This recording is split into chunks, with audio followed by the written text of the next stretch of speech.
എല്ലാ പ്രിയപ്പെട്ട പ്രേക്ഷകർക്കും ഒരിക്കൽ കൂടി സ്വാഗതം. പ്രേക്ഷകർക്ക് നേരിട്ട് ഈ പരിപാടിയുടെ ഭാഗമാകാം. ജനകീയ വിഷയങ്ങൾ ഞങ്ങളുടെ ശ്രദ്ധയിൽ കൊണ്ടുവരാം. ഏതെങ്കിലും ദൃശ്യങ്ങൾ ഞങ്ങളിലേക്ക് എത്തിക്കേണ്ടതുണ്ടെങ്കിൽ പ്രേക്ഷകർക്ക് അതിനും അവസരമുണ്ട്. അതിനായുള്ള നമ്പർ ഇനി പറയുന്നതാണ്.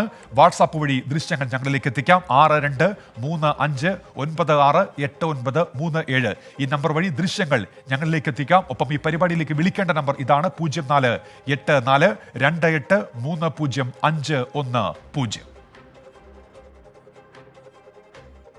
പ്രിയപ്പെട്ട പ്രേക്ഷകരെ, നമ്മൾ ഇന്ന് ആദ്യം പോകുന്നത് നിയമസഭയിൽ ഇന്ന് നടന്ന അടിയന്തര പ്രമേയ ചർച്ചയുടെ വിശദാംശങ്ങളിലേക്കാണ്. സംസ്ഥാനത്തെ സാമ്പത്തിക പ്രതിസന്ധിയിലെ അടിയന്തര പ്രമേയ ചർച്ചയിൽ കൊമ്പുകോർത്ത് സർക്കാരും പ്രതിപക്ഷവും.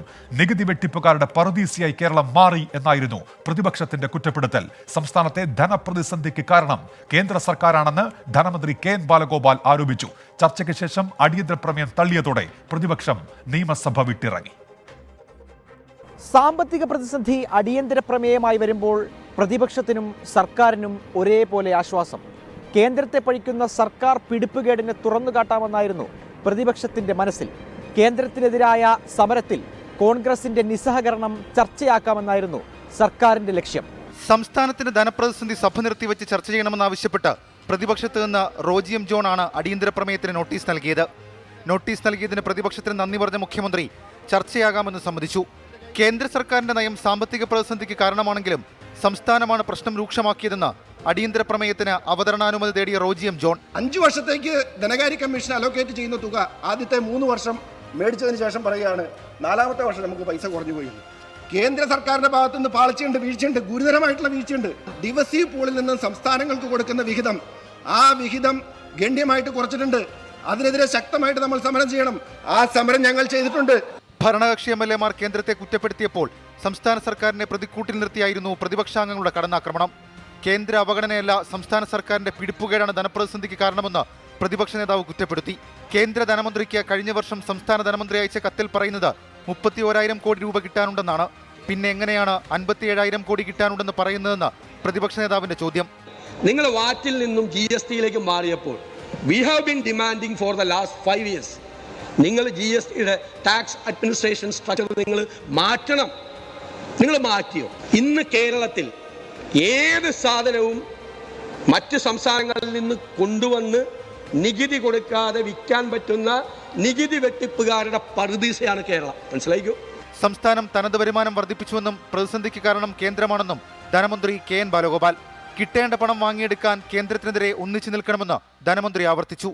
ധനകാര്യ പ്രതിസന്ധിയാണ്, നിന്നു പോകും കേരളം, വണ്ടി ഓടത്തില്ല. അങ്ങനൊരു അവസ്ഥയൊന്നുമല്ല. 2022-23 വർഷം ഡിസംബർ വരെ ട്രഷറിയിൽ നിന്ന് പുറത്തേക്ക് പോയത് 1,21,473 കോടിയാണ് സർ. എന്നാൽ ഈ വർഷം അത് 1,26,182 എന്ന് പറഞ്ഞാൽ കഴിഞ്ഞ വർഷം ഈ വർഷവുമായിട്ട് വേറെ വലിയ വരുമാനങ്ങളുടെ കാര്യത്തിൽ വലിയ വെട്ടിക്കുറവ് വന്നിട്ടും ചെലവിൻ്റെ കാര്യത്തിൽ കുറവ് വന്നില്ല സർ. 2.5 മണിക്കൂർ നീണ്ടുനിന്ന ചർച്ചയ്ക്കൊടുവിൽ അടിയന്തര പ്രമേയം തള്ളിയതോടെ പ്രതിപക്ഷം സഭയിൽ നിന്നിറങ്ങിപ്പോയി. ലോക്സഭാ തെരഞ്ഞെടുപ്പിനും ബജറ്റിനും മുൻപ് സംസ്ഥാനത്തിന്റെ സാമ്പത്തിക അവസ്ഥ രാഷ്ട്രീയമായി കൂടി ഇന്ന് നിയമസഭയിൽ ചർച്ചയാക്കുകയായിരുന്നു. അത്രയങ്ങ് ധനപ്രതിസന്ധി ഇല്ലെന്ന് സർക്കാർ പറയുമ്പോഴും ബജറ്റിൽ എന്തുണ്ടാകുമെന്നാണ് ആകാംക്ഷ. അഖിൽ ഷാ അൻസാർ, 24 തിരുവനന്തപുരം. അപ്പോൾ ഇങ്ങനെ ചർച്ച നടന്നു നിയമസഭയിൽ. വാദപ്രതിവാദങ്ങളൊക്കെ ഉയർന്നു. കേന്ദ്ര സർക്കാരിനെ കുറ്റപ്പെടുത്തുന്നു സംസ്ഥാന സർക്കാർ. അതേസമയം സംസ്ഥാന സർക്കാരിന്റെ കെടുകാര്യസ്ഥതയാണ് കാരണമെന്ന് പ്രതിപക്ഷം പറയുന്നു. പക്ഷേ ജനങ്ങൾക്ക് ഈ വിഷയത്തിൽ പ്രതികരിക്കാനുണ്ട്. പ്രതികരണങ്ങളിലേക്ക്. സംസ്ഥാനത്ത് മാത്രമല്ലല്ലോ, ഇന്ത്യ ഒട്ടും സാമ്പത്തിക പ്രതിസന്ധിയാണല്ലോ. ഇപ്പോൾ കച്ചവടക്കാരെല്ലാം ആകെ തികഞ്ഞിരിക്കുകയാണ്, എല്ലാ കച്ചവടക്കാരും. ഞാൻ ഈ ഗവൺമെൻറ്റിനെ കുറ്റപ്പെടുത്താൻ ഉദ്ദേശിക്കണില്ല. ഈ 1,200 രൂപ സാമൂഹിക പെൻഷൻ കൊടുക്കുന്നില്ലേ, അത് നിർത്തി വെച്ചിരിക്കുകയല്ലേ. അത് ധനപ്രതിസന്ധി ഉള്ളത് കൊണ്ടല്ലേ നിർത്തി വെച്ചിരിക്കുന്നത്. ഇന്ത്യന്ന് കേരളത്തിലുള്ളത് അതേപോലെ തന്നെ ഈ കേരളത്തോട് ഇങ്ങനെ അവഗണന കാണിക്കാൻ പാടില്ല. അത് മറ്റുള്ള സംസ്ഥാനങ്ങളിലുള്ളതൊന്നല്ല, ഇന്ത്യയുടെ ഒരു ഭാഗം തന്നെയല്ലേ കേരളം.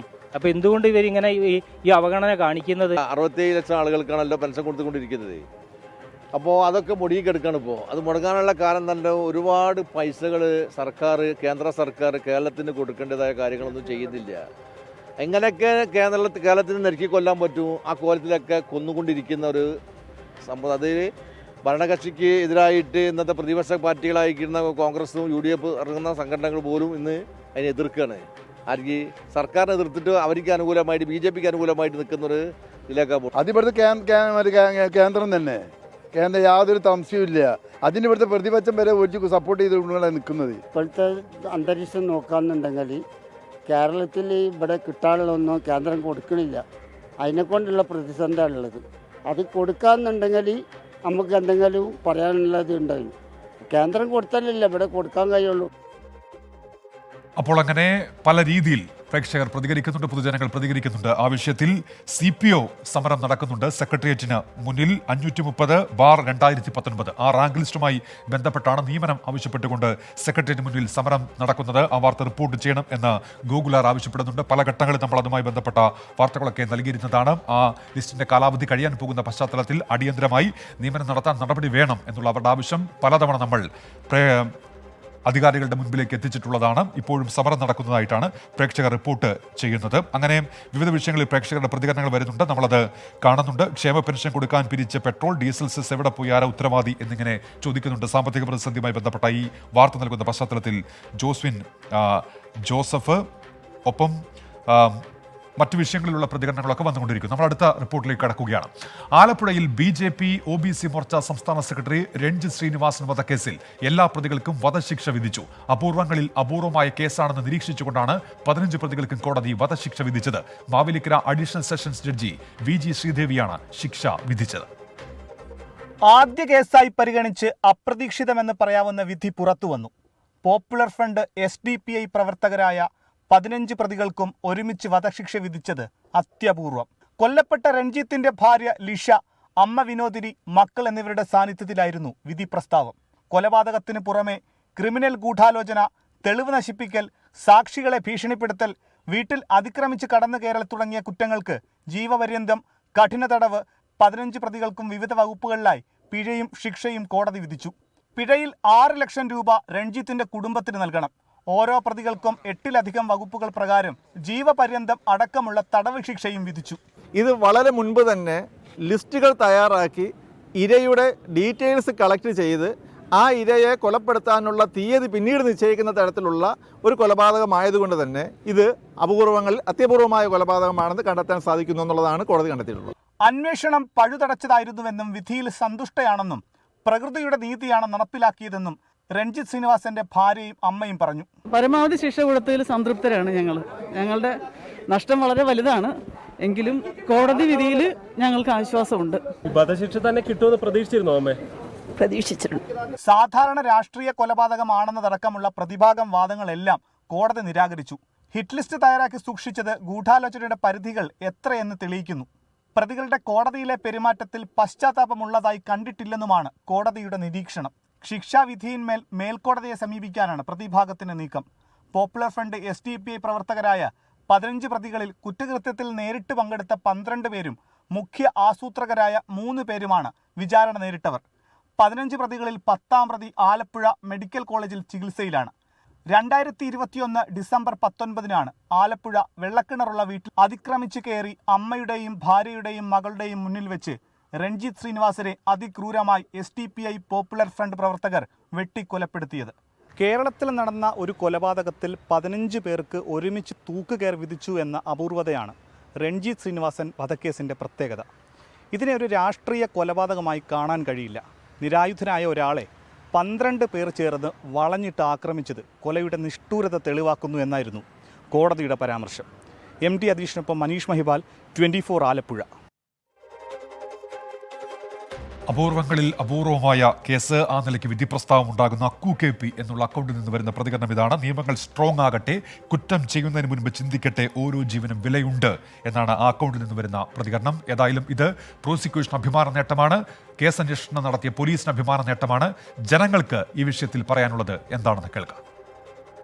ഇതൊരു വളരെ മൃഗീയമായ, സാധാരണ അല്ലാത്ത ഒരു കൊലപാതകമാണ് നടത്തിയത്. കുഞ്ഞുങ്ങളുടെ മുമ്പിലും അതേപോലെ തന്നെ ഭാര്യയുടെയും അമ്മയുടെയും ഒക്കെ മുമ്പിലിട്ട് ഇത്ര മൃഗീയമായ ഒരു കൊലപാതകം കേരളം ഇന്നേ വരെ കണ്ടിട്ടില്ല. അവർക്ക് അർഹതപ്പെട്ട ശിക്ഷ തന്നെയാണ് കോടതി നൽകിയിട്ടുള്ളത്. നമ്മുടെ ഇന്ത്യയിലെ തന്നെ നിയമ സംവിധാനത്തിൽ ഇങ്ങനൊരു വിധി വരുന്നത് ചരിത്രത്തിൽ തന്നെ ആദ്യമായിട്ടാണ്. വളരെയധികം സന്തോഷമുണ്ട്. ഭാവിയിൽ വരുന്ന ഇത്തരം ക്രൂരമായിട്ടുള്ള കൊലപാതകങ്ങൾക്ക് ഇതൊരു വിധിയായിട്ട് അല്ലെങ്കിൽ ഇതൊരു ഡിസിഷൻ കോട്ട് ചെയ്തുകൊണ്ട് വരുംകാല ഇതുപോലെയുള്ള ശിക്ഷാവിധികൾ നടപ്പാക്കാനായിട്ട് ഈ ഒരു വിധി തന്നെ വളരെയധികം സഹായമാകും. മാതൃകാപരമായിട്ടുള്ള വിധിയാണ് വന്നിരിക്കുന്നത്. ആ കുടുംബത്തിന് നീതി, നമ്മുടെ ജുഡീഷ്യലിൽ നിന്നും നീതി ലഭിക്കുന്നതിന് വളരെ തുല്യമായിട്ടുള്ള ഒരു വിധിയാണ് നടപ്പാക്കിയിരിക്കുന്നത്. സമൂഹത്തിനെ ഭയപ്പെടുത്തുന്ന ഒരു രീതിയിലേക്കുള്ള ഒരു കൊലപാതകമാണ് ചെയ്തത്. പക്ഷേ തിരിച്ചും ഈ വിധി നേരെ തിരിച്ചുള്ളൊരു കാര്യമാണ് വന്നിട്ടുള്ളത്. ഈ സമൂഹത്തിൽ ഇങ്ങനെ ഭയപ്പെടുത്തി ചെയ്യുന്നവരെ സമൂഹത്തിന് തിരിച്ചുള്ളൊരു മെസ്സേജ് തന്നെ കൊടുത്തിരിക്കുന്നു. ഈ വിധി വളരെ സാധാരണമാണ്, വളരെ നല്ലൊരു വിധിയായിട്ട് ഞാൻ കാണും. ഈ വിധിയെ സംബന്ധിച്ചിടത്തോളം അവർ നിരപരാധികളായിട്ടുള്ള സാധാരണക്കാരായിട്ടുള്ള ഒരു പ്രവർത്തകരാണ്. അവരെ ശത്രുതയുടെ പേരിൽ ഇങ്ങനെ കൊലപ്പെടുത്തുന്നത് നിർദ്ദയവും നിഷ്ഠൂരമാണെന്നുള്ളതാണ് എൻ്റെ ഒരു അഭിപ്രായം. നേരത്തെ CPO റാങ്ക് ലിസ്റ്റിലുള്ള ഉദ്യോഗാർത്ഥികളുടെ സമരം നടക്കുന്ന കാര്യം ചൂണ്ടിക്കാണിച്ചിരുന്നു. അരുൺ നൽകുന്ന ഒരു പ്രതികരണം ഇങ്ങനെയാണ്: സ്പോർട്സ് ക്വാട്ട നിയമന ഉത്തരവ് ഇതുവരെ പൂർത്തിയായിട്ടില്ല. ജോലിക്ക് കാത്തിരിക്കുന്ന കായിക താരങ്ങളെ വീണ്ടും തടയുമോ? സർക്കാർ നടപടി ഉണ്ടാകുമോ? ഒട്ടേറെ ഉദ്യോഗാർത്ഥികൾക്ക് ചോദിക്കാനുള്ള ചോദ്യമാണ് അരുൺ ഉയർത്തുന്നത്. ഒപ്പം ഈ സ്പോർട്സ് ക്വാട്ട നിയമന ഉത്തരവ് കാത്തിരിക്കുന്നവരും അത്തരത്തിൽ ഇപ്പോൾ പ്രതീക്ഷയോടെ ഈ സർക്കാരിൽ പ്രതീക്ഷയർപ്പിച്ച് കാത്തിരിക്കുകയാണ്. അടുത്ത റിപ്പോർട്ടിലേക്ക്. പച്ചവെള്ളത്തിൽ പണി കിട്ടിയ ഒരു ഉപഭോക്താവിനെ കുറിച്ചാണ് ഇനി പറയാൻ പോകുന്നത്. പരമാവധി 250 രൂപ വരെ വെള്ളക്കരം അടച്ചിരുന്ന കണ്ണപുരം സ്വദേശി ശ്രീജിത്തിന് ഒടുവിൽ ലഭിച്ച ബിൽ തുക ഞെട്ടിച്ചു. ഒരാളുടെ മാത്രം കഥയല്ല, ഭീമമായ ബിൽ തുക ലഭിച്ച് കുരുക്കിലായ നിരവധി പേരുണ്ട്. റിപ്പോർട്ട് കാണാം. പണി പാലും വെള്ളത്തിലെന്നാണ് ചൊല്ല്. സംഗതി പക്ഷേ പച്ചവെള്ളത്തിലും കിട്ടാം. പച്ചവെള്ളവും പൊള്ളിക്കുമോ എന്ന് ചോദിച്ചാൽ പൊള്ളിക്കുമെന്നാണ് കണ്ണൂർ കണ്ണപുരം സ്വദേശി ശ്രീജിത്തിന്റെ ഉത്തരം. മനോഹരമായി ടാർ ചെയ്ത റോഡുകൾ പ്രവൃത്തി പൂർത്തീകരിച്ചാൽ ഉടൻ വെട്ടിപ്പൊളിച്ച് പൈപ്പ് നന്നാക്കുക, അശാസ്ത്രീയ ബില്ലിനു മുന്നിൽ കൈമലർത്തുക തുടങ്ങി കൗതുകമുള്ള പല കലാപരിപാടികളുമുണ്ട് നമ്മുടെ ജല അതോറിറ്റിക്ക്.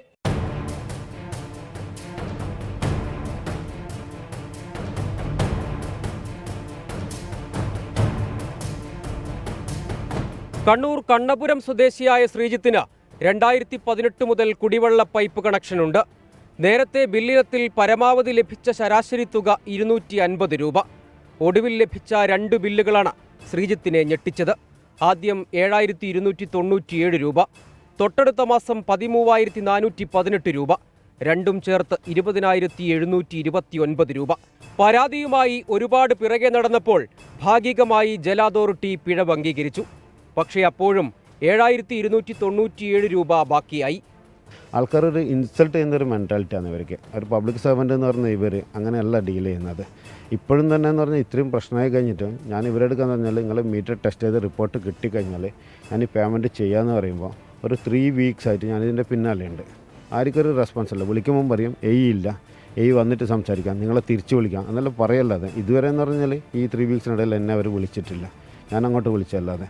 അതുമാത്രമല്ല ഇപ്പോഴും അവർ പറയുന്നത് വെച്ച് കഴിഞ്ഞാൽ അങ്ങനെ ഒരു റൂൾസ് ഇല്ല, നിങ്ങൾക്ക് വേണമെങ്കിലെന്ന് പറഞ്ഞു കഴിഞ്ഞാൽ വീണ്ടും മീറ്റർ ടെസ്റ്റ് റിക്വസ്റ്റ് ചെയ്ത് കഴിഞ്ഞാൽ മീറ്റർ ഊരിക്കൊണ്ടുപോയിട്ട് ചെയ്യാമെന്ന് പറഞ്ഞത്. പക്ഷേ ഇനി എനിക്ക് അതിൻ്റെ ആവശ്യമില്ല. എന്താ വെച്ചാൽ ഞാൻ റിക്വസ്റ്റ് ചെയ്യുന്നത് വെച്ച് കഴിഞ്ഞാൽ ആ റിക്വസ്റ്റിനെ ബേസ് ചെയ്തിട്ടാണ് എനിക്ക് ഇത്രയും വലിയൊരു എമൗണ്ട് അടക്കേണ്ടത് വന്നിട്ടുള്ളത്. ലഭിച്ച സേവനം മതിയെന്നും കണക്ഷൻ വിച്ഛേദിക്കണമെന്നും ശ്രീജിത്ത് ആവശ്യപ്പെട്ടു. പരാതികൾ പലതവണ നൽകിയെങ്കിലും കാര്യമായ നടപടിയുണ്ടായില്ല. ഒടുവിൽ പക്ഷേ 8907 രൂപയുടെ റിക്കവറി നോട്ടീസ് ലഭിച്ചു. വീട്ടിൽ വിളിച്ചു, വൈഫ് ഒരു ബക്കറ്റ് വെച്ചിട്ട് വെള്ളം തുറന്നു വെച്ചു.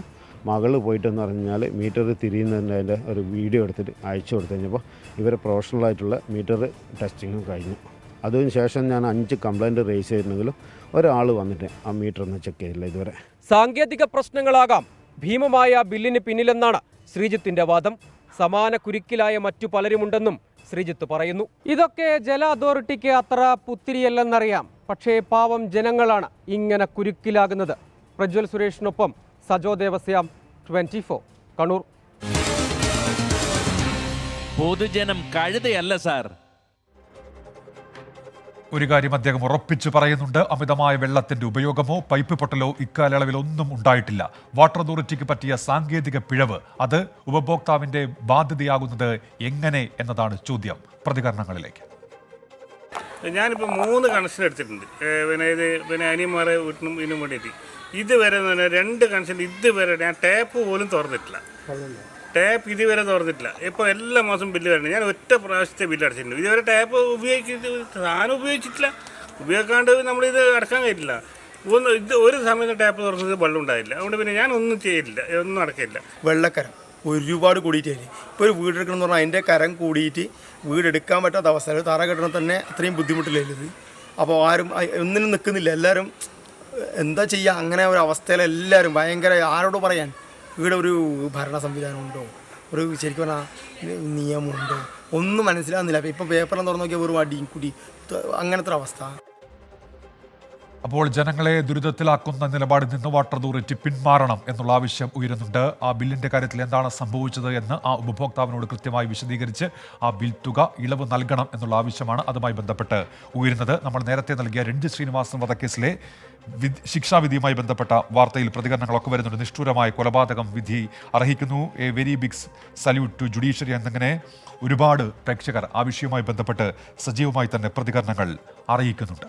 നമ്മൾ അടുത്ത റിപ്പോർട്ടിലേക്ക് കടക്കുകയാണ്. തലസ്ഥാനത്തെ സ്മാർട്ട് സിറ്റി പദ്ധതിയുടെ ഭാഗമായ റോഡ് വികസനത്തിന്റെ പേരിൽ ഭരണമുന്നണിയിൽ തന്നെ പോരു തുടങ്ങി. പണികൾക്ക് വേണ്ടത്ര വേഗമില്ല എന്നാണ് കടകംപള്ളി സുരേന്ദ്രൻ MLA വിമർശനം. എന്നാൽ കരാറുകാരനെ മാറ്റിയതിൽ ചിലർക്കുള്ള നീരസമാണ് വിമർശനത്തിന് പിന്നിൽ എന്നാണ് പൊതുമരാമത്ത് മന്ത്രിയുടെ മറുപടി. വാദപ്രതിവാദങ്ങൾക്കിടയിലും നഗരവാസികളുടെ യാത്ര ദുരിതത്തിൽ തന്നെ തുടരുകയാണ്. വിമർശനത്തിന് പിറകെ സ്മാർട്ട് സിറ്റി പദ്ധതി കരാറുകളെക്കുറിച്ച് അന്വേഷിക്കാൻ പൊതുമരാമത്ത് വകുപ്പിന്റെ ഊർജിത നീക്കം. സ്മാർട്ട് സിറ്റി പദ്ധതികളുടെ പൂർത്തീകരണത്തിന് ഒച്ചിഴയുന്ന വേഗമെന്ന വിമർശനം കേൾക്കാൻ തുടങ്ങിയിട്ട് നാളുകളേറെയായി. ഇത് സംബന്ധിച്ച് ഭരണപക്ഷത്തെ ഒരു MLA തന്നെ വിമർശനമുയർത്തി. അതിന് മറുപടി എന്നോണം പൊതുമരാമത്ത് മന്ത്രി രംഗത്തുമെത്തി. വാദപ്രതിവാദങ്ങൾക്കപ്പുറം കേവലം സാങ്കേതികത്വം പറഞ്ഞ പണി വൈകുമ്പോൾ തലസ്ഥാനവാസികളുടെ യാത്ര ദുർഘടമെന്ന് പറയാതെ വയ്യ. കഴിഞ്ഞ 3 വർഷമായി നഗരത്തിലെ പല റോഡുകളും സ്മാർട്ട് സിറ്റി പദ്ധതിയിൽ ഉൾപ്പെടുത്തി വെട്ടിക്കുഴിച്ചിട്ടിരിക്കുകയാണ്. ആദ്യം പണി തുടങ്ങിയ ജനറൽ ആശുപത്രി വഞ്ചിയൂർ റോഡ് അടക്കമുള്ളവ ഇതുവരെയും പണി തീർന്നിട്ടില്ല. ഇതടക്കമുള്ള നഗരത്തിലെ പല പ്രധാനപ്പെട്ട റോഡുകളും മാസങ്ങളോളം പൊളിച്ചിട്ടിട്ട് ജനങ്ങൾക്ക് ദുരിതം സമ്മാനിച്ചു. നിലവിൽ 36ഓളം റോഡുകളുടെ പണിയാണ് നഗരത്തിൽ നടക്കുന്നത്. ഇവയെല്ലാം സമയബന്ധിതമായി പൂർത്തിയാക്കുമെന്നാണ് കോർപ്പറേഷൻ അധികൃതരുടെയും മന്ത്രിമാരുടെയും ആവർത്തിച്ചുള്ള വാദം. റോഡുകൾ പൊളിച്ചിടുന്നതോടെ യാത്രക്കാരുടെ സഞ്ചാരം പൂർണ്ണമായും നിഷേധിക്കുകയാണ്. സ്മാർട്ട് സിറ്റി പദ്ധതികൾക്ക് വേണ്ടത്ര വേഗമില്ലെന്ന് വ്യാപകമായി വിമർശനം ഉയരുന്നതിനിടയിലാണ് കോർപ്പറേഷനെയും മുന്നണിയെയും പ്രതിരോധത്തിലാക്കിക്കൊണ്ട് കഴക്കൂട്ടം MLA കടകംപള്ളി സുരേന്ദ്രന്റെ തുറന്നു പറച്ചിൽ. സ്മാർട്ട് സിറ്റി പദ്ധതിയുടെ ഭാഗമായിട്ട് കഴിഞ്ഞ കുറച്ച് വർഷമായിട്ട് നടത്തിക്കൊണ്ടിരിക്കുന്ന പ്രവർത്തനങ്ങൾ നമുക്ക് വേണ്ടത്ര വേഗതയോടുകൂടി നടപ്പിലാക്കാൻ സാധിക്കുന്നില്ലെന്നുള്ളൊരു പോരായ്മയുണ്ട്. വർഷങ്ങളായിട്ട് യാത്ര സൗകര്യം നിഷേധിക്കപ്പെട്ട ജനങ്ങൾ നമ്മുടെ നഗരത്തിനകത്ത് താമസം. അമൃത് പദ്ധതിയുടെ ഭാഗമായി എത്ര ഗുരുതരമായിട്ടുള്ള അവസ്ഥയാണെന്ന് ഞാൻ പറയേണ്ട കാര്യമില്ല. MLAയുടെ വിമർശനത്തിന് പരോക്ഷമായി മറുപടി നൽകി പൊതുമരാമത്ത് മന്ത്രി PA മുഹമ്മദ് റിയാസ്. നഗരത്തിലെ റോഡ് പണിയിൽ വീഴ്ച വരുത്തിയ കരാറുകാരെ മാറ്റിയതിൽ ചിലർക്ക് പൊള്ളലേറ്റിട്ടുണ്ടെന്നായിരുന്നു കടകംപള്ളി ഉദ്ദേശിച്ചുള്ള റിയാസിന്റെ മറുപടി. കരാറുകാരനെ ടെർമിനേറ്റ് ചെയ്തതിൽ ചിലർക്ക് പൊള്ളിയിട്ടുണ്ട്. കരാറുകാരനെ ടെർമിനേറ്റ് ചെയ്തതിന്റെ ഭാഗമായി ചിലരുടെ ശരീരത്തിലുണ്ടായ പൊള്ളലിന്റെ മുറിവ് ഇന്നും ഉണങ്ങിയിട്ടില്ല.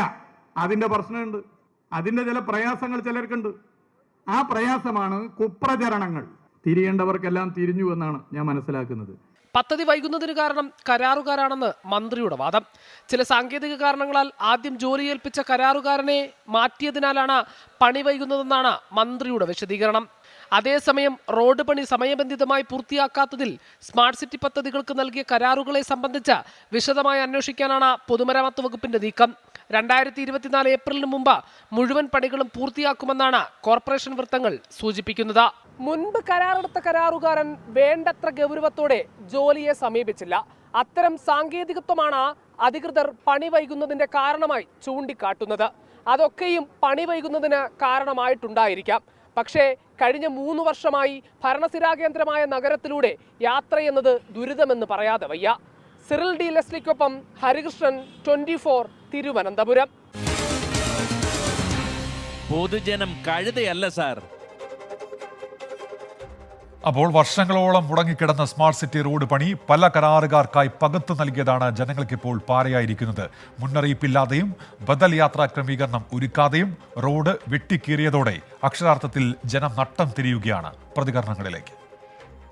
ജനജീവിതം തന്നെ വളരെ ദുസ്സഹമായ സാഹചര്യമാണ്. കൂടാതെ സ്കൂളിൻ്റെ സൈഡിലുള്ള ഓടകള സ്ലാബുകൾ ഇളക്കി വിട്ടിട്ട് വളരെ വർഷങ്ങളായി. അത് ഈ കുട്ടികൾ പല കുട്ടികളും വീഴുകയും രക്ഷകർത്താക്കൾ അവരെ കൈപിടിച്ച് ഉയർത്തിക്കൊണ്ടുവരികയും അങ്ങനെയൊക്കെ വളരെ സാഹചര്യമാണ്. ആളുകൾക്ക് ബുദ്ധിമുട്ട് തന്നെ, ആരും ഇതിന് ഇറങ്ങണില്ല. ഇത് ചെയ്യിക്കുന്നവർക്ക് ഇതൊരു ഉത്തരവാദിത്വം ഇല്ല. കുറച്ച് കൂലിക്കാർ വരുന്നു, അവർ കുഴിക്കുന്നു, പോകുന്നു. ഇതല്ലാതെ മറ്റൊരു ഉത്തരവാദിത്വം ഈ പണി ചെയ്യിപ്പിക്കുന്ന ആൾക്കാർക്കോ ഇതിൻ്റെ മുകളിലോട്ടുള്ള നല്ല സ്റ്റാൻഡേർഡ് ഇറക്കമൊന്നും ഇതിൽ ഒരു കാര്യവുമില്ല. റോഡ് വികസനം വെച്ചാൽ എങ്ങനെയാണ് വികസനം? സ്കൂൾ അപ്പുറത്താണെങ്കിൽ ഗവൺമെൻറ് സ്കൂൾ, ഇത് പ്രൈവറ്റ് സ്കൂള്. അപ്പുറത്ത് ആ സമയത്ത് അവിടെ സെൻറ്റ് ജോസ് സ്കൂള്, ഗവൺമെൻറ് ആശുപത്രി, പ്രൈവറ്റ് ആശുപത്രി. ഇത്രയും ആൾക്കാർ അത്രയും ആംബുലൻസും വണ്ടികളെ എങ്ങനെ പോകും? ഇവിടെ പൊടി കൊണ്ടൊന്നും നമുക്ക് ഇവിടെ ഇരിക്കാൻ പറ്റില്ല. ആളുകൾ ഒന്നും വരുന്നില്ല. ലോണുകളൊക്കെ അടയ്ക്കാൻ കൃത്യമായിട്ട് അടയ്ക്കാൻ പറ്റുന്നില്ല. ആ ബുദ്ധിമുട്ടൊക്കെ ഇഷ്ടം പോലെ ഉണ്ട്. ഒന്ന് രണ്ട് വാർത്തകൾ കൂടി പ്രേക്ഷകരെ അറിയിക്കുകയാണ്. ജോഷി, അദ്ദേഹത്തെ ഓർക്കുന്നുണ്ടാകും, കരുവന്നൂർ ബാങ്കിലെ നിക്ഷേപകനാണ്. അദ്ദേഹം അവിടെ നിന്ന് പണം ലഭിക്കാത്തതിൻ്റെ പേരിൽ ദയാവധത്തിന് അനുമതി തേടിയിരുന്നു. അദ്ദേഹം ഇപ്പോൾ ബാങ്കുമായി ചർച്ച നടത്തുന്നു എന്നുള്ളതാണ്. അദ്ദേഹത്തിൻ്റെ തുകയുമായി ബന്ധപ്പെട്ട് ഒരു പ്രഖ്യാപനം സർക്കാരിൻ്റെ ഭാഗത്തുനിന്നുണ്ടായിരുന്നു. പക്ഷേ അതിപ്പോൾ നടപ്പാക്കാൻ കഴിഞ്ഞിട്ടില്ല. പശ്ചാത്തലത്തിലാണ് അദ്ദേഹത്തിൻ്റെ സമരം ആരംഭിക്കുന്നത്. അദ്ദേഹവുമായി ഇപ്പോൾ ബാങ്കിൻ്റെ CEO ചർച്ച നടത്തുകയാണ്. 24 ആണ് ആ വാർത്ത പുറത്തുവിട്ടത്. ഫ്ലവേഴ്സ് ഒരു കൂടിയിലാണ് അദ്ദേഹത്തെ വിളിച്ചു വരുത്തിയപ്പോൾ അദ്ദേഹത്തിൻ്റെ ഈ ദുരവസ്ഥ പുറം ലോകത്തെ അറിയിച്ചത്. അതുവഴി മന്ത്രിയുടെ ഇടപെടലുണ്ടാകുമെന്ന് പറഞ്ഞത്. പക്ഷേ അത് ഉണ്ടാകാത്ത പശ്ചാത്തലത്തിൽ അദ്ദേഹം വീണ്ടും സമരത്തിലേക്ക് പോകുന്നു. MP-മാരുടെ സസ്പെൻഷൻ ഇപ്പോൾ പിൻവലിച്ചിരിക്കുന്നു. ബജറ്റ് സമ്മേളനം നടക്കാനിരിക്കുന്ന പശ്ചാത്തലത്തിൽ അങ്ങനെ രണ്ട് പ്രധാനപ്പെട്ട പുതിയ വാർത്തകൾ കൂടി ഇപ്പോൾ വരുന്നുണ്ട്. ഇടവേളയ്ക്ക് ശേഷം നമ്മൾ മറ്റ് ജനകീയ വിഷയങ്ങളിലേക്ക് എത്തും. ഇടവേള. എല്ലാ പ്രിയപ്പെട്ട പ്രേക്ഷകർക്കും വീണ്ടും പൊതുജനം കഴുതൽ എന്ന പരിപാടിയിലേക്ക് സ്വാഗതം. നമ്മൾ ഇനി അടുത്തൊരു സെഗ്മെന്റിലേക്ക് കടക്കുകയാണ്. നമുക്ക് ചുറ്റും പ്രകാശമാകുന്ന, പ്രചോദനമാകുന്ന വാർത്തകളുണ്ട്. അത്തരമൊരു വാർത്തയിലേക്ക് ഇനി കാണാം. B positive.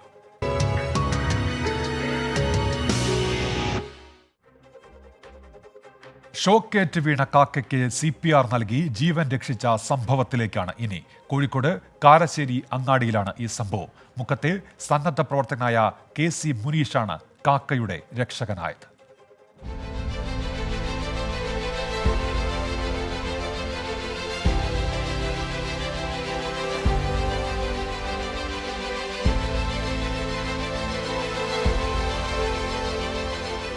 വൈദ്യുതി ലൈനിൽ നിന്ന് ഷോക്കേറ്റ് വീണതായിരുന്നു കാക്ക. സുഹൃത്താണ് വീണുകിടക്കുന്ന കാക്കയെ KC മുനീഷിന് കാണിച്ചു കൊടുത്തത്. പിന്നെ ജീവൻ രക്ഷിക്കാനുള്ള ശ്രമമായി.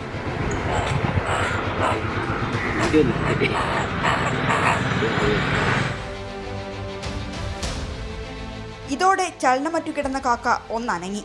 വീണ്ടും CPR. പതിയെ പതിയെ കാക്ക പ്രതികരിക്കാൻ തുടങ്ങി. ഒടുവിൽ ചിറകുവിരിച്ച് പറന്നുപോയി.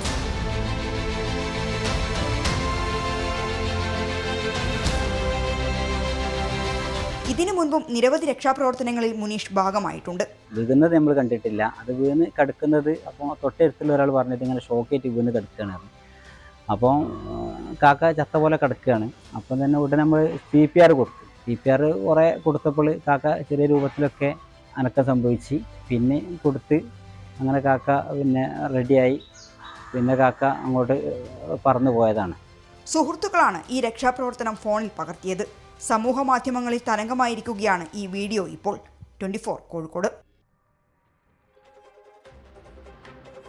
പ്രേക്ഷക പ്രതികരണങ്ങളൊക്കെ വന്നുകൊണ്ടിരിക്കുന്നുണ്ട്. വിവിധ വിഷയങ്ങൾ, വിലക്കയറ്റവുമായി ബന്ധപ്പെട്ട വാർത്തകളൊക്കെ നൽകണമെന്ന് പ്രേക്ഷകർ ഇപ്പോൾ ചൂണ്ടിക്കാണിക്കുന്നുണ്ട്. തിരുവനന്തപുരത്തെ ഏക ശുദ്ധജല തടാകമായ വെള്ളായണിക്കായലിന്റെ പ്രകൃതി ഭംഗി ആസ്വദിക്കാൻ ദിവസവും നിരവധി പേരാണ് എത്തുന്നത്. എന്നാൽ ഇവിടെ വേണ്ടത്ര സുരക്ഷാ സൗകര്യങ്ങൾ ഇല്ലാത്തതാണ് വലിയ വെല്ലുവിളി. കഴിഞ്ഞ വെള്ളിയാഴ്ച 3 വിദ്യാർത്ഥികളുടെ ജീവനാണ് സുരക്ഷാ സംവിധാനങ്ങളുടെ അഭാവം മൂലം കായലിലെ കയത്തിൽ പുലിഞ്ഞത്. അടിസ്ഥാന സൗകര്യങ്ങൾ ഉൾപ്പെടെ മെച്ചപ്പെടുത്തി സംസ്ഥാനത്ത് പ്രാദേശിക ടൂറിസം വിപുലീകരിക്കുമെന്നാണ് സർക്കാർ ആവർത്തിക്കുന്നത്. സ്വദേശികളും വിദേശികളും ഉൾപ്പെടെ നിരവധി ടൂറിസ്റ്റുകൾ എത്തുന്ന തിരുവനന്തപുരം വെള്ളായണിയിലെ കായൽ പരിസരത്ത് പേരിന് പോലും ഒരു സുരക്ഷാ സംവിധാനമില്ല. കല്ലിയൂർ, വെങ്ങാനൂർ എന്നീ ഗ്രാമപഞ്ചായത്തുകളിലായാണ് വെള്ളായണിക്കായൽ പരന്നു കിടക്കുന്നത്. തിരുവനന്തപുരം നഗരസഭയ്ക്ക് അടുത്തുള്ള പ്രദേശം. കോവളം ബീച്ചിലെത്തുന്ന അനേകം വിദേശികളും സ്വദേശികളും ഉൾപ്പെടെ ദിവസവും 100 കണക്കിന് ആളുകളാണ് കായലിൻ്റെ സൗന്ദര്യം ആസ്വദിക്കാൻ എത്തുന്നത്. വിനോദസഞ്ചാരികളായി എത്തുന്നവരിൽ പലരും കുളിക്കാനിറങ്ങുന്നതും പതിവാണ്. എന്നാൽ ആഴമേറിയ കായലിലെ ചെളിക്കുണ്ടുകളെക്കുറിച്ച് സഞ്ചാരികൾക്ക് അറിയിപ്പ് നൽകാൻ ഒരു സംവിധാനവുമില്ല. വിശാലമായി കിടക്കുന്ന ഒരു ടൂറിസ്റ്റ് മേഖല, പക്ഷേ ഇവിടെ ഒരു ഈ ആഴമുള്ള സ്ഥലങ്ങളുണ്ട്, ആഴമില്ലാത്ത സ്ഥലങ്ങളുണ്ട്. അങ്ങനെ ഒരു ബോർഡോ ഒന്നോ ഇല്ല, ഒരു ഗൈഡ് അങ്ങനെ ഒന്നുമില്ല. ഈ നാളെ മറ്റു വരുന്നവർ കുറ്റം പറയാനുള്ള ചാൻസുകളേ ഇവിടെ ഉള്ളൂ. മനസ്സിലാകണം. ഇത് ടൂറിസ്റ്റ് മേഖല ആക്കി കൊണ്ടുവരാനുള്ള ഒരു പദ്ധതി ഗവൺമെൻറ്റിൽ നിന്നും കിട്ടുന്നില്ല എന്നുള്ള ഒരു സങ്കടം നമുക്കുണ്ട്. അപകട മേഖല ഉൾപ്പെടുന്ന പ്രദേശത്ത് അപകട സൂചനാ ബോർഡുകളോ ലൈഫ് ഗാർഡുകളോ ഇല്ലെന്നും നാട്ടുകാർ പറയുന്നു. ഇതിനു പുറമെ കായൽ തീരത്തെത്തുന്നവർക്ക് പ്രാഥമിക സൗകര്യങ്ങൾ നടത്തുന്നതിന് സംവിധാനങ്ങളൊന്നുമില്ല. രാത്രിയായാൽ പിന്നെ വേണ്ടത്ര തെരുവ് വിളക്കുകളില്ലാത്തതിനാൽ കൂരിരുട്ടാകും കായൽ തീരം. ഇനിയൊരു അപകടം സംഭവിക്കുന്നതിന് മുമ്പ് കൃത്യമായ ക്രമീകരണങ്ങൾ ഒരുക്കേണ്ടത് ബന്ധപ്പെട്ടവരുടെ ഉത്തരവാദിത്വമാണ്. പ്രാദേശിക ടൂറിസം പദ്ധതികൾ വ്യാപിപ്പിക്കുമെന്ന് മാത്രം മന്ത്രി പറഞ്ഞാൽ പോരാ. കൃത്യമായി ക്രമീകരിച്ച് അവലോകനം നടത്തി അത് നടപ്പിലാക്കാനുള്ള ആർജവം കൂടി വകുപ്പ് മന്ത്രി കാണിക്കണം. A V Jayashankar, 24, Thiruvananthapuram. പൊതുജനം കഴുതയല്ല സാർ. ഈ വെള്ളായണിക്കായലിന്റെ സൗന്ദര്യം ആസ്വദിക്കാൻ വിദേശികളും സ്വദേശികളും ഉൾപ്പെടെ ദിനം പ്രതി 100 കണക്കിന് പേർ എത്തുന്നുണ്ട്. അവിടെയും ഇത്തരത്തിൽ മുന്നറിയിപ്പ് ബോർഡുകളൊന്നും ഇല്ലാത്തത് ഗുരുതരമായ അനാസ്ഥ തന്നെയാണ്. അപകടങ്ങൾക്ക് കാത്തു നിൽക്കാതെ സുരക്ഷ ഒരുക്കാൻ വേണ്ട നടപടികൾ സ്വീകരിക്കണം എന്നാണ് ജനങ്ങളുടെ ആവശ്യം. ഇവർ കുളിക്കുന്ന സ്ഥലങ്ങളിലൊക്കെ കുറച്ച് ഒരു ബോർഡുകളൊക്കെ സ്ഥാപിക്കുകയാണെന്നുണ്ടെങ്കിൽ വളരെ ഇതാണ്. നമ്മൾ വരുന്നവർക്ക് ഇവിടെ അപകട മേഖലയാണെന്ന് അവർക്ക് മനസ്സിലാക്കാൻ കഴിയും. പക്ഷേ അങ്ങനെയുള്ള സംവിധാനങ്ങൾ ഇവിടെ കുറേ സംഭവത്തിലൊന്നും ഒരു സ്ഥലങ്ങളിലും ഇല്ല. നല്ല സ്പോട്ടാണ് ഇവിടെ വൈകിട്ട് ഒന്ന് സ്പെൻഡ് ചെയ്യാനായാലും ഇരിക്കാനായാലും. അപ്പം ഉത്തരവാദിത്തപ്പെട്ടവർ എന്തെങ്കിലും ചെയ്തു കഴിഞ്ഞാൽ ഇച്ചിരി കൂടെ ബെറ്റർ ആയിരിക്കും ഇവിടെ. നല്ലൊരു സേഫ്റ്റി പ്രിക്കോഷൻസ് ഒക്കെ ഉണ്ടെങ്കിൽ കുറച്ചുകൂടി സേഫും എല്ലാവർക്കും ഒന്നുകൂടെ വരാൻ കുറച്ചുകൂടെ ഒരു കംഫർട്ടബിൾ ആയിരിക്കും. എല്ലാവരും കൂളായിട്ട് നന്നായിട്ട് രാത്രിയൊക്കെ ആകുമ്പോൾ കുറേ ഫാമിലീസൊക്കെ ഇവിടെ വന്നതാണ്. കുട്ടികളായിട്ടാണെങ്കിലും ഒരു ടോയ്ലറ്റൊക്കെ ഇവിടെ ചെയ്യുകയാണെങ്കിൽ അവർക്ക് നല്ലതായിരിക്കും. ഇനി നമ്മൾ പോകുന്നത് കാസർഗോട്ടേക്കാണ്. അവിടെ എൻഡോസൾഫാൻ ദുരിതബാധിതർ അനിശ്ചിതകാല സമരം തുടങ്ങിയിരിക്കുന്നു. സൗജന്യ മരുന്ന് വിതരണം പുനഃസ്ഥാപിക്കുക, എൻഡോസൾഫാൻ പട്ടികയിൽ നിന്ന് അകാരണമായി പുറത്താക്കിയവരെ തിരിച്ചെടുക്കുക തുടങ്ങിയ ആവശ്യങ്ങൾ ഉന്നയിച്ചാണ് ഈ സമരം. 5 മാസത്തോളമായി മരുന്ന് നീതികളിൽ നിന്നെല്ലാം കിട്ടുന്ന മരുന്ന് കിട്ടാതായിട്ട് ആശുപത്രിയിൽ നിന്ന് കിട്ടുന്ന കുറച്ച് മരുന്ന് മാത്രമേ നമുക്ക് സൗജന്യമായിട്ട് കിട്ടുന്നില്ല. സത്യം പറഞ്ഞാൽ ഞങ്ങളെല്ലാം തളർന്നു കഴിഞ്ഞു. അതുതന്നെ ആയിരിക്കും ഒരു പക്ഷേ ഗവൺമെൻറ്റും വിചാരിക്കുന്നുണ്ട്. രോഗം കാരണം ഞങ്ങൾ ടയേർഡായി, ഞങ്ങൾ രക്ഷിതാക്കളായാലും അമ്മമാരായാലും. അതുകൊണ്ട് സമരത്തിലേക്ക് എത്തിക്കാതിരിക്കാൻ ഞങ്ങൾ പരമാവധി എല്ലാവരെയും മന്ത്രിമാരെയും എല്ലാവരെയും കാണാൻ ഞങ്ങൾ ഒരുപാട് ശ്രമിച്ചിട്ടുണ്ട്.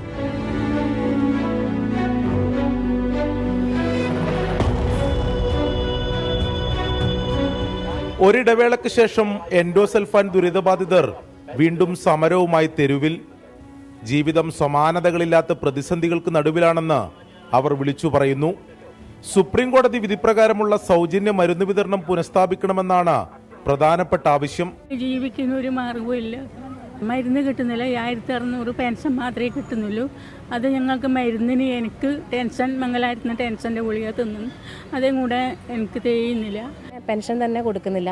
അതിനും നമ്മൾ സമരം ചെയ്യണം. എന്നാലേ കുറച്ച് കൊടുത്തു തുടങ്ങും. വീണ്ടും അതേ അവസ്ഥയാണ്. വീണ്ടും സമരം ചെയ്യണം. പിന്നെ വിവാദ ഉത്തരവ്, ഇപ്പോൾ ആ വിവാദ ഉത്തരവ് പിൻവലിക്കണം. 2017 നടന്ന മെഡിക്കൽ ക്യാമ്പിലൂടെ പട്ടികയിൽ ഉൾപ്പെടുത്തിയ 1000-ലധികം പേരെ പിന്നീട് പുറത്താക്കിയിരുന്നു. അതിന് കാരണം 7 വർഷത്തിനിപ്പുറവും അധികൃതർ വ്യക്തമാക്കിയിട്ടില്ലെന്നാണ് ദുരിതബാധിതരുടെ ആരോപണം.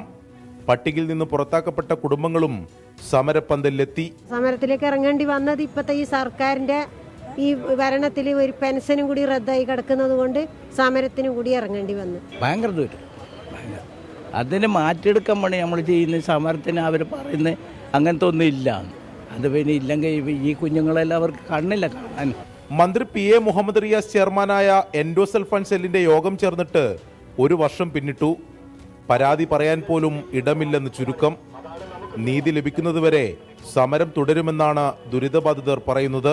എൻഡോസൾഫാൻ ദുരിതബാധിതർ വീണ്ടും തെരുവിലേക്ക് ഇറങ്ങിയിരിക്കുകയാണ്. അല്ല, നമ്മുടെ ഭരണ സംവിധാനങ്ങൾ അവരെ നിർബന്ധിതമായി തെരുവിലേക്ക് ഇറക്കിയിരിക്കുകയാണ്. കാസർഗോഡ് നിന്നും അഭിലാഷ് പള്ളിക്കരക്കൊപ്പം അരുൺ പൂപ്പറമ്പ, 24. പൊതുജനം കഴുതയല്ല സാർ.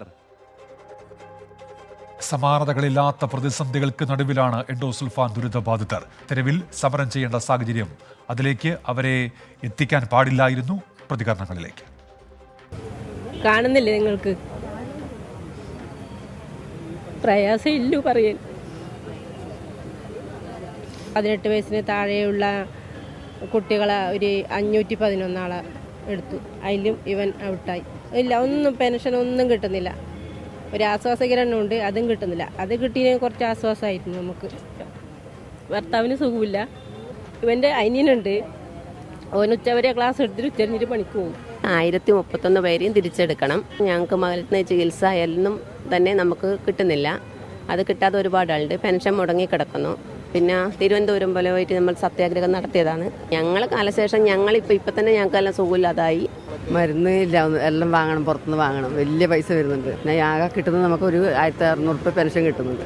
മരുന്നിന് തന്നെ വേണം മാസത്തേക്ക് ഒരു 3000 അടുത്ത്. നമുക്ക് മരുന്നെന്ന് പറയുന്നത് മോന് പിന്നെ മരുന്ന് ആവശ്യം വരുന്നില്ല. ഓൻ്റെ അത് ചികിത്സിച്ച ഭേദമാകുന്ന അവസ്ഥയല്ല, അതുകൊണ്ട് മരുന്ന് വേണ്ടി വരുന്നില്ല. ഞങ്ങൾ ഇത്ര ഭയങ്കര കഷ്ടത്തിലായി. ഞങ്ങൾ ഈ കുഞ്ഞിക്ക് ഇങ്ങനെ മരുന്ന് തെളിച്ചിട്ട് ഞങ്ങൾ കുഞ്ഞിക്ക് സുഖമില്ലാതെയായി. പക്ഷേ ഞങ്ങൾക്ക് ഇപ്പോൾ മരുന്നിനും പൈസ ഇല്ല. മറ്റേ ഇൻഷുറിന് പൈസ കിട്ടിക്കൊണ്ടതിന് മരുന്ന് അതും ഇല്ല ഞങ്ങൾക്ക്. അതും മുടങ്ങി, പെൻഷനും മുടങ്ങി, ഒന്നുമില്ല. അപ്പം ഞങ്ങൾ ഏതവസ്ഥ ഞങ്ങളെ കുഞ്ഞിനെ പോറ്റേണ്ടത്? വയറിൽ ക്യാൻസറാണ്. മാസം പോകാൻ വേണ്ടിയിട്ട് പൈസ ഒന്നുമില്ല, മരുന്നില്ല, ഒന്നുമില്ല. സർക്കാർ ഇവരുടെ ഈ ദുരിത ജീവിതം കാണണം. ഇക്കാര്യത്തിൽ അടിയന്തര ഇടപെടൽ ഉണ്ടാകണം. കുഞ്ഞു മുഹമ്മദ് പറയുന്നുണ്ട്, എൻഡോസൾഫാൻ ദുരിതം ബാധിച്ചവരുടെ അവസ്ഥയ്ക്ക് നേരെ പുറംതിരഞ്ഞ് നിൽക്കല്ലേ സർക്കാരെ, അവരെയൊക്കെ നിർബന്ധമായും പരിഗണിക്കണം. മ്യൂസിക് എന്ന് പറയുന്ന അക്കൗണ്ടിൽ നിന്ന് വരുന്നു. എൻഡോസൾഫാൻ എത്ര കാലമായി ഇവിടെ ഇങ്ങനെ ഇത് കാണുമ്പോൾ ഭയമാകുന്നു. സർക്കാർ ഇവിടെ ഇങ്ങനെ പ്രേക്ഷകരുടെ ഭാഗത്തുനിന്ന് ചോദ്യങ്ങൾ ഉയരുന്നുണ്ട്.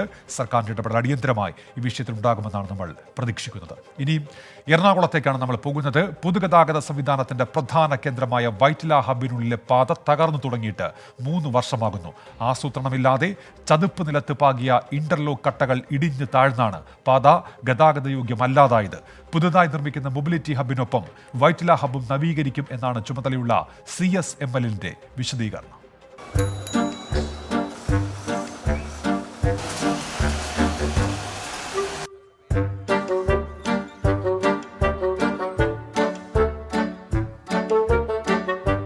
പുറമേ നോക്കുമ്പോൾ എന്തൊരു ഭംഗി!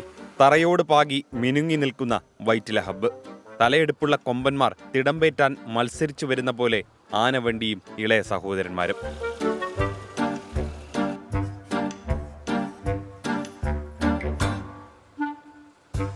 പക്ഷേ അകത്തു കയറണം രാപ്പനി അറിയണമെങ്കിൽ.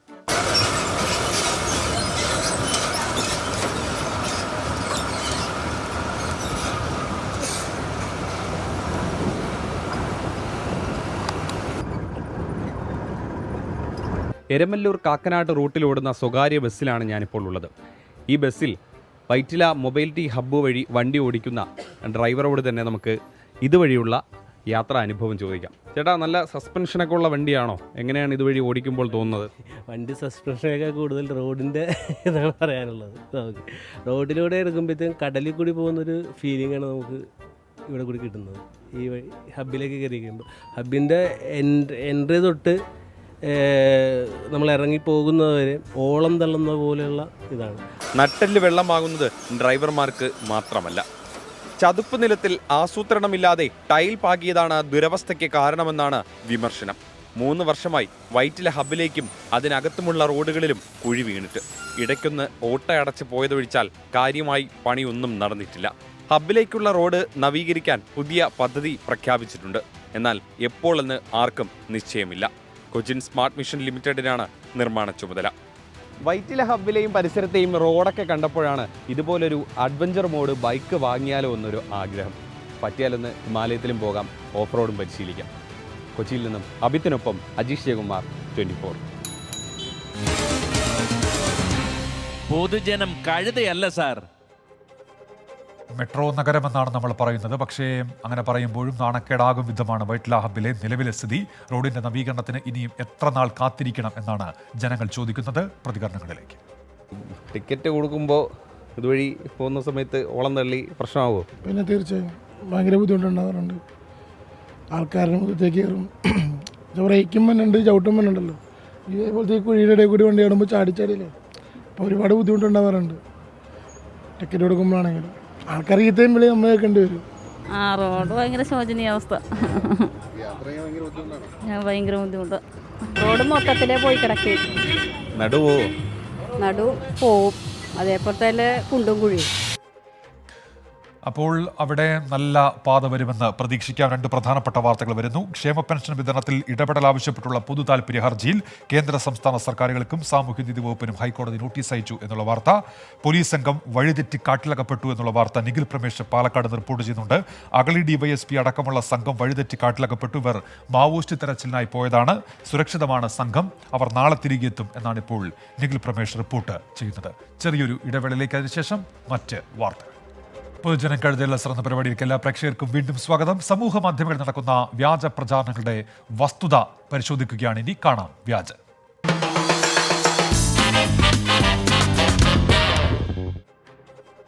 ബോളിവുഡ് താരം ഷാരൂഖ് ഖാൻ അയോധ്യയിലെ രാമക്ഷേത്രം സന്ദർശിച്ചു എന്ന തരത്തിൽ ഒരു വീഡിയോ സമൂഹ മാധ്യമങ്ങളിൽ വ്യാപകമായി പ്രചരിക്കുന്നുണ്ട്.